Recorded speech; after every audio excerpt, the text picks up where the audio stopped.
Welcome to Walking with Jesus Bible Study. We're going to be in the book of Psalms, chapter 18, verse 30.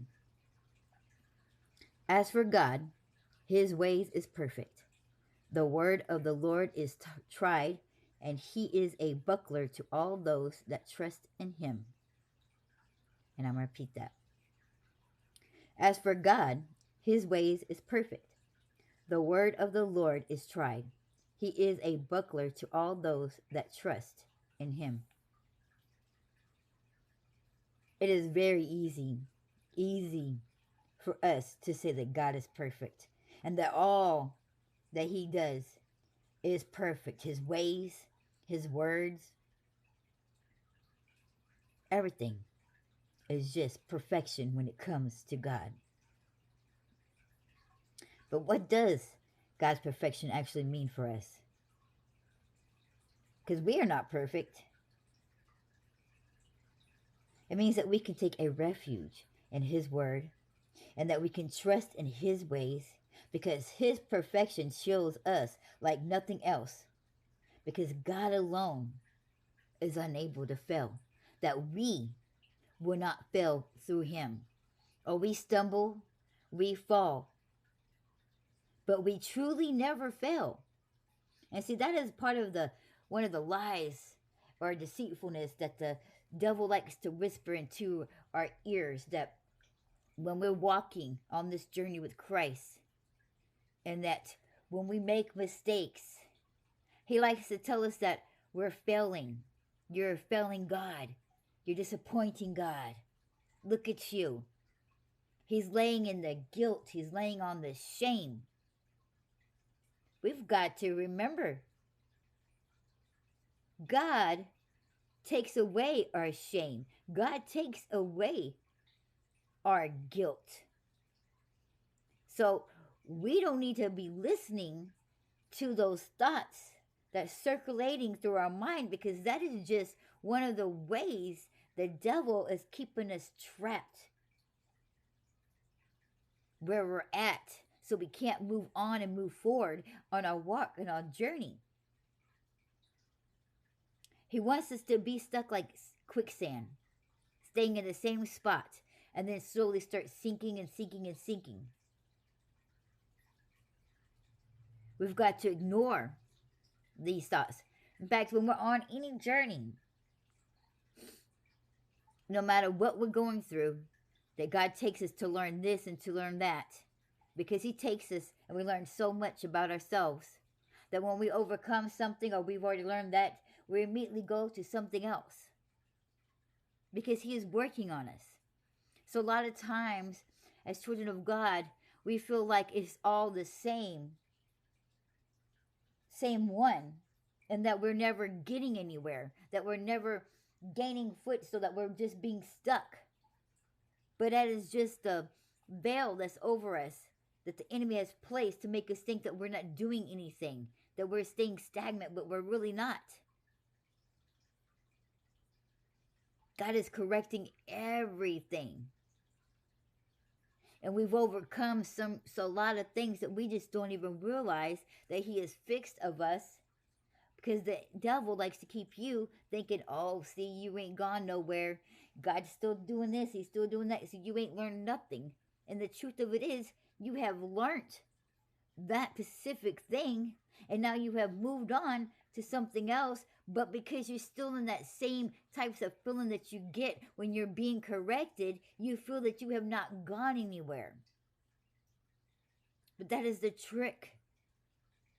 See, God is working on us, and he's just chipping away at the old us, making us new. And as the clay is on the wheel, it's spinning around, going in the same circle, going in the same circle, going in the same circle. But each time you take your hand and you touch that one particular part, that clay begins to change in that area.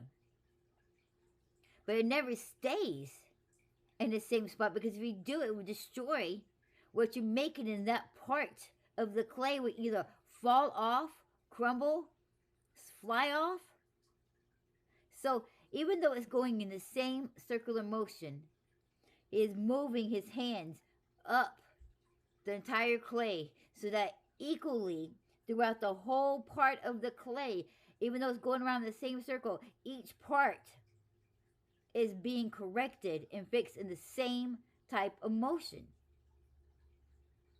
So even though we're thinking that we're in the same spot because we keep circling around and that we haven't gained anywhere, and the stuff that God is correcting and changing of us, He really is. Because we can't see His hand moving slowly up,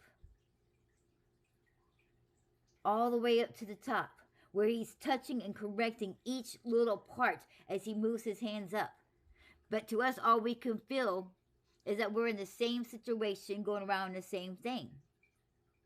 And that's why it's very important. That's why it says in the scriptures that we are never to lean on our own understanding. Because in any and everything, whatever situation we're in, when we look at ourselves and where we're at that moment, we're no longer depending on God. We're no longer having faith in what God is doing for us and what He's doing to us. We're now thinking with our own mind and our own ways, our own thoughts. And we're not to do that. It says too many times in scriptures, do not lean onto your own understanding, but have faith and trust in God. But that's what we're doing. We're stuck in the middle of everything. We start leaning on our own understanding. Start thinking, why? I just don't see no progress. I just don't feel. We'll quit thinking.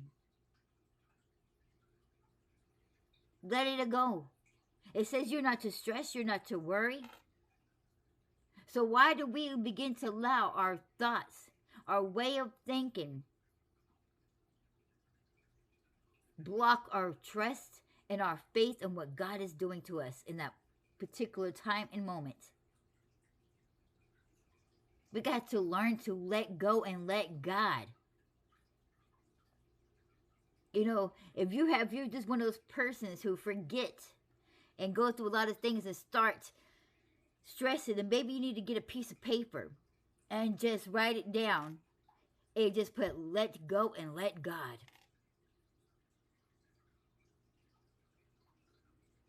You know, everything is mental. It really is. You could change a lot of things in your life. A lot of people say, I can't overcome this and I can't overcome that. You have God and you can come over anything with God. You truly can. For with God, all things is possible. But if you've had certain bad habits that you want to change about yourself, get a piece of paper and write them down. And tape it right in front of you, right across from the toilet. And every time you're sitting on there, you read that. And you would definitely change the way that you think about what it is that you want to change. Let's use an example. Say that if you wanted to quit smoking, then you would write on that paper, cigarette smoke makes me sick to my stomach. Don't say, I will quit. You change the way you think and the way you see about that particular thing. Don't just say, oh, I'm going to quit smoking. No.